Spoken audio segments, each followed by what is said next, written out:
तो बेटा डेवलपमेंट के इस चैप्टर में हम आपकी एक लास्ट मेन हेडिंग शुरू करने जा रहे हैं, उसके बाद आपका चैप्टर ओवर है। जितना भी मैंने आपको नोट से करवाया है इसके बाद आपको कोई भी क्वेश्चन देखने को नहीं मिलेगा। तो मूव टू द टॉपिक, कौन सी मेन हेडिंग शुरू करने जा रहे हैं लास्ट वाली, सस्टेनेबिलिटी ऑफ डेवलपमेंट। जितना भी हमने डेवलपमेंट के बारे में डिस्कस की है, हाँ भी डेवलपमेंट सिर्फ पैसे से रिलेशन नहीं होता, और भी बहुत सारे क्राइटेरियाज होते हैं जिसको देखते हुए हम किसी भी देश की डेवलपमेंट को काउंट कर सकते हैं। बेसिकली सस्टेन करना या सस्टेनेबिलिटी का मतलब क्या होता है, लंबे समय तक चलना, और डेवलपमेंट का मतलब क्या होता है, विकास। हम जिस विकास की बात कर रहे हैं, हम जिस डेवलपमेंट की बात कर रहे हैं, क्या वो लंबे समय तक चलेगी? क्या हम डेवलपमेंट के चक्कर में बहुत सारे नेचुरल रिसोर्सेज का मिस यूज करके उनको खत्म तो नहीं कर रहे? क्या वो चीजें जो हम अब यूज कर रहे हैं, क्या वो फ्यूचर जनरेशन तक वो ये चीजें यूज होएंगी कि नहीं होएंगी? तो यही सारा का सारा डिस्कस करेंगे। हाँ भी डेवलपमेंट, सस्टेनेबिलिटी ऑफ डेवलपमेंट का मतलब क्या है, क्या डेवलपमेंट लंबे समय तक चल सकती है? हाँ भी डेवलपमेंट कैसे लंबे समय तक चलेगी? ये सारी की सारी स्लाइड देखने के बाद आपको ये सारे डाउट अच्छी तरह क्लियर हो जाएंगे। जो सस्टेनेबिलिटी है ना, वो वर्ड सस्टेन से बना है। सस्टेन का मतलब जैसे मैंने पहले बता दिया, अभी कोई चीज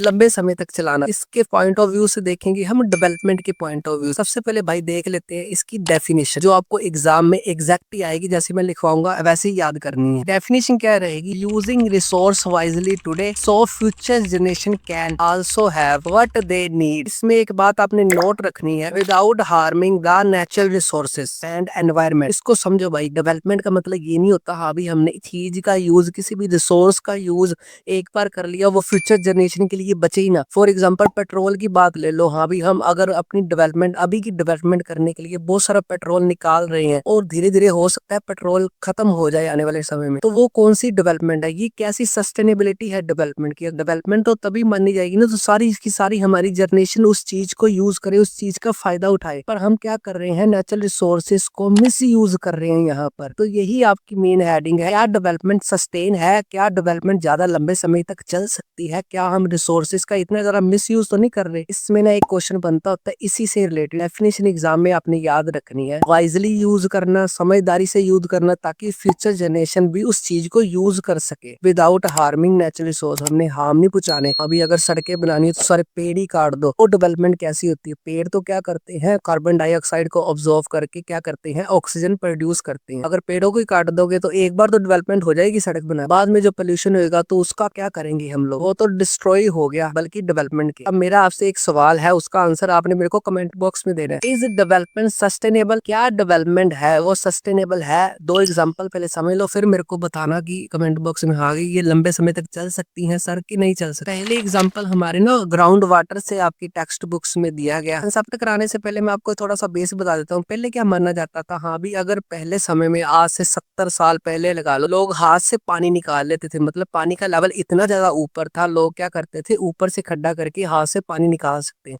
पर धीरे धीरे हमारा ग्राउंड वाटर क्या है, कम हो रहा है। फॉर एग्जाम्पल पहले पानी का लेवल यहाँ था, अब धीरे धीरे मिसयूज करके यहाँ आ गया, उसके बाद और मिसयूज करके यहाँ पर पहुंच गया। क्या ऐसी डेवलपमेंट सस्टेनेबल है? क्या ऐसी डेवलपमेंट लंबे समय तक चल सकती है? तो इसका आंसर मेरे को आपने देना है। इसका सोल्यूशन भी आपके पास है। क्यों आएगा, हाँ भी पानी का मिस यूज ना करें हम, क्यों पानी कम हो रहा है, वो सारी की सारी एडजस्टेंट रीजन जो आएंगे यहाँ से ही आपके कवर हो जाएंगे। पहली एग्जांपल समझ आ गई। दूसरी एग्जांपल करवाने से पहले मैं यहाँ पर एक वर्ड हाईलाइट कर रहा हूँ जो मैंने अभी करवाया। वो क्या है, फ्यूचर जनरेशन। हमने चीजों को ऐसे यूज करना है, हमने स्टोर भी करके रखना है, फ्यूचर जनरेशन उसका यूज भी कर सके। दूसरी एग्जांपल इसी से रिलेशन है, क्या है वो, क्रूड ऑयल की एग्जांपल्स है। इसमें ये बॉक्स दिया गया है, इसमें बताया गया, इसमें 3 देशों की एग्जांपल है, कौन से देश के पास कितना रिजर्व है क्रूड ऑयल, बाद में इसको प्योर करके ऑयल के रूप में निकाला जाता है। तो आपने याद रखना है रिजर्व कितना है और कितने साल तक यूज कर सकते हैं उस रिजर्व किए गए क्रूड ऑयल को। तो सबसे पहले है मिडल ईस्ट। मिडल ईस्ट वाले देश जैसे सऊदी अरेबिया हो गया, उनके पास जितना क्रूड ऑयल सेव है, ये इसको आपने थाउजेंड्स मिलियन बैरल में याद रखना। उनके पास है 808,000 मिलियन बैरल। तो कितने साल तक इसको यूज कर सकते हैं आने वाले टाइम में? 70 साल, अप्रोक्स 70 साल उनकी जनरेशन को यूज कर सकते। दूसरा है यूएसए। यूएसए के पास कितना है, 50 किलोग्राम ही समझ लो आप याद रखने के लिए। इसको कितने साल तक यूज कर सकते हैं? 10.5 ईयर, मतलब 10.5 साल तक यूज कर सकते हैं यूएसए वाले आने वाली जनरेशन में। ये 2017 का डाटा है। और पूरे वर्ल्ड में अगर बात करें कितना रिजर्व है, कितना बचा के रखा हुआ है, तो वो है 1697। इसको कितने सालों तक यूज किया जा सकता है? 50.2 ईयर अप्रोक्स। आई होप ये बॉक्स आपको अच्छी तरह समझ आ गया। तो आपने आंसर देना है, क्या ये डेवलपमेंट सस्टेनेबल है, कम होती जा रही है, इसका कोई और हमने सोल्यूशन निकालना पड़ेगा। जैसे एक ईवी आ गए, अब पेट्रोल खत्म हो रहा है तो लोग इलेक्ट्रॉनिक्स व्हीकल की तरफ जा रहे हैं, तो ऐसा ही कुछ आंसर आपने देना है। फुल चैप्टर ट्रिक्स के साथ